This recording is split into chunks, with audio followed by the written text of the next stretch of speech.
എല്ലാവർക്കും നമസ്കാരം. ആകാശഗംഗ എന്ന നമ്മുടെ യൂട്യൂബ് ചാനലിലേക്ക് എല്ലാവർക്കും സ്വാഗതം. 2024 ഫെബ്രുവരി മാസം മൂലം, പൂരാടം, ഉത്രാടം ആദ്യത്തെ കാൽഭാഗം വരുന്ന ധനുക്കൂറുകാർക്ക് എങ്ങനെയുണ്ട് എന്ന് നോക്കാം. ഞാനിവിടെ പറയുന്നത് ഫെബ്രുവരി മാസം ഗ്രഹങ്ങൾ ധനുക്കൂറുകാരുടെ വിവിധ ഭാവങ്ങളിൽ നിൽക്കുമ്പോഴുള്ള ചാരഫലമാണ്. ഇത് പൊതുവായി വരുന്ന ഫലനിർണ്ണയമാണ്, അല്ലാതെ ഓരോ വ്യക്തികളുടെയും ജാതക വിവരണം അല്ല. ഓരോ വ്യക്തികൾക്കും ഗ്രഹനില അനുസരിച്ചുള്ള ഭാവാധിപൻ്റെ ദശാകാലമനുസരിച്ചാണ് അനുഭവങ്ങൾ ജീവിതത്തിൽ വന്നു ചേരുക. അതിനാൽ ജാതകം പരിശോധിച്ച് ദോഷസ്ഥാനത്ത് നിൽക്കുന്ന ഗ്രഹത്തിൻ്റെ ദശാകാലമാണ് നിങ്ങൾക്ക് ഇപ്പോൾ നടക്കുന്നതെങ്കിൽ ആ ഗ്രഹത്തിനെ പ്രീതി വരുത്തുന്നതിന് വേണ്ടിയുള്ള പരിഹാരങ്ങൾ ചെയ്യുക. ദശാകാലം ഗുണകരവും മാസഫലം മോശവുമാണെങ്കിൽ സമ്മിശ്ര ഫലമായിരിക്കും ജീവിതത്തിൽ അനുഭവപ്പെടുക. ധനുക്കൂറുകാർക്ക് തൊഴിൽ മേഖല പൊതുവേ ഫെബ്രുവരി മാസത്തിൽ സമാധാനപരമായി പോകുന്നതാണ്. തൊഴിൽപരമായ പ്രതിസന്ധികളൊക്കെ പരിഹരിക്കപ്പെടുന്നതാണ്. തൊഴിൽ മേഖലയൊക്കെ പുഷ്ടിപ്പെടുന്നതാണ്. തൊഴിൽ സ്ഥലത്ത് ഉന്നതരുമായുള്ള ബന്ധമൊക്കെ സമാധാനപരമായി പോകുന്നതിനാൽ അവരുടെ കൃപയാൽ ഉദ്ദേശിച്ച കാര്യങ്ങളൊക്കെ നടത്തിക്കൊണ്ടു പോകാൻ സാധിക്കുന്നതാണ്. തൊഴിലിൽ ബുദ്ധിപരമായ പല നീക്കങ്ങളും നടത്താൻ സാധിക്കുന്നതുമാണ്.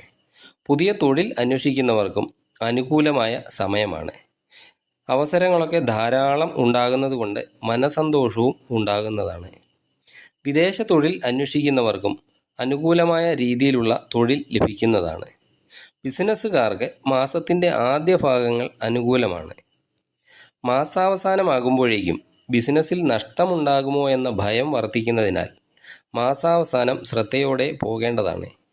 അതുപോലെ പങ്കാളിത്ത വ്യാപാരമോ വ്യവസായമോ ചിലപ്പോൾ ദോഷകരമായി ഭവിച്ചേക്കാം. വഞ്ചിക്കപ്പെടാൻ സാധ്യത ഉള്ളതിനാൽ എല്ലാ കാര്യങ്ങളിലും ശ്രദ്ധ ഉണ്ടാകേണ്ടതാണ്.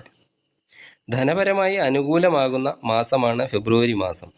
എന്നാലും ആഡംബര കാര്യങ്ങൾക്കായുള്ള ചിലവുകളൊക്കെ നിയന്ത്രിക്കേണ്ടതാണ്. പ്രതീക്ഷിച്ചിരുന്ന മിക്ക കാര്യങ്ങളും ഫെബ്രുവരി മാസത്തിൽ നിങ്ങൾക്ക് നടപ്പിലാക്കാൻ സാധിക്കുന്നതാണ്. ക്രയവിക്രയങ്ങളിലൊക്കെ വിജയം ഉണ്ടാകുന്നതാണ്. ആലോചിക്കാതെയുള്ള എടുത്തുചാട്ടത്താൽ ചില സാമ്പത്തിക നഷ്ടവും ഉണ്ടായേക്കാം.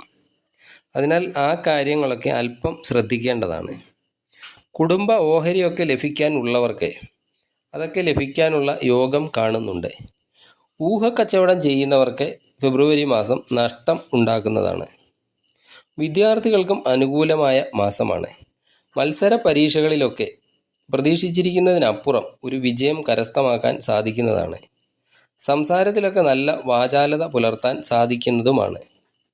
വിദേശ പഠനത്തിനും ഉന്നത പഠനത്തിനുമൊക്കെ ശ്രമിക്കുന്നവർക്കും അനുകൂലമായ ചുറ്റുപാടുകൾ ഉണ്ടാകുന്നതാണ്. വിവാഹം ആലോചിക്കുന്നവർക്ക് മാസത്തിൻ്റെ ആദ്യ ഭാഗങ്ങളിൽ ആലോചനയൊക്കെ വന്നു ചേരുന്നതാണ്.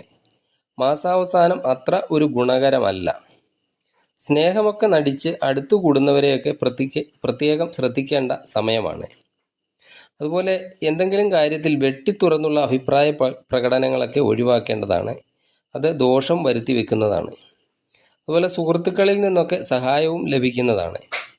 അലസത മൂലം ചെയ്തു തീർക്കേണ്ട പല കാര്യങ്ങളിലും നിങ്ങൾ ഈ മാസം മുടക്കം വരുത്തുന്നതാണ്. അതുപോലെ വാക്കേറ്റം മൂലം കലഹമുണ്ടാകാം. അതുപോലെ കള്ളന്മാരുടെയൊക്കെ എന്തെങ്കിലും തരത്തിലുള്ള ഉപദ്രവങ്ങൾ ഉണ്ടാകാം യാത്രകളിലും മറ്റും. കുടുംബത്തിൽ സമാധാനവും സന്തോഷവും ഒക്കെ ഉണ്ടാകുന്നതാണ്. ദമ്പതികൾ തമ്മിലുള്ള ബന്ധം മാസാവസാനം അല്പം ശ്രദ്ധിക്കേണ്ടതാണ്. അവർ തമ്മിലുള്ള വാക്കും അങ്ങോട്ടും ഇങ്ങോട്ടുമുള്ള പ്രവർത്തികളുമൊക്കെ അല്പം സൂക്ഷിച്ച് ചെയ്യേണ്ടതാണ്. ദൂരയാത്രകളൊക്കെ ഒഴിവാക്കുന്നത് ഫെബ്രുവരി മാസത്തിൽ വളരെ നല്ലതാണ്. ആരോഗ്യ സംബന്ധമായി നിങ്ങൾക്കുണ്ടായിരുന്ന അസ്വസ്ഥതകളൊക്കെ ഒരു പരിധിവരെയൊക്കെ മാറി കിട്ടുന്നതാണ്. കണ്ണിന് എന്തെങ്കിലും തരത്തിലുള്ള അസുഖങ്ങൾ ഉണ്ടാകാൻ സാധ്യതയുണ്ട്. അതുപോലെ വയറ് സംബന്ധമായ എന്തെങ്കിലുമൊക്കെ പ്രശ്നങ്ങളും ഉണ്ടാകാം. അതും അല്പം ശ്രദ്ധിക്കേണ്ടതാണ്. ഭക്ഷണകാര്യങ്ങളിലൊക്കെ അല്പം ശ്രദ്ധിക്കേണ്ട സമയമാണ്. ദൈവാധീനത്തിനായി ശിവഭഗവാന് ധാര, കൂവളമാല എന്നിവ സമർപ്പിക്കുക.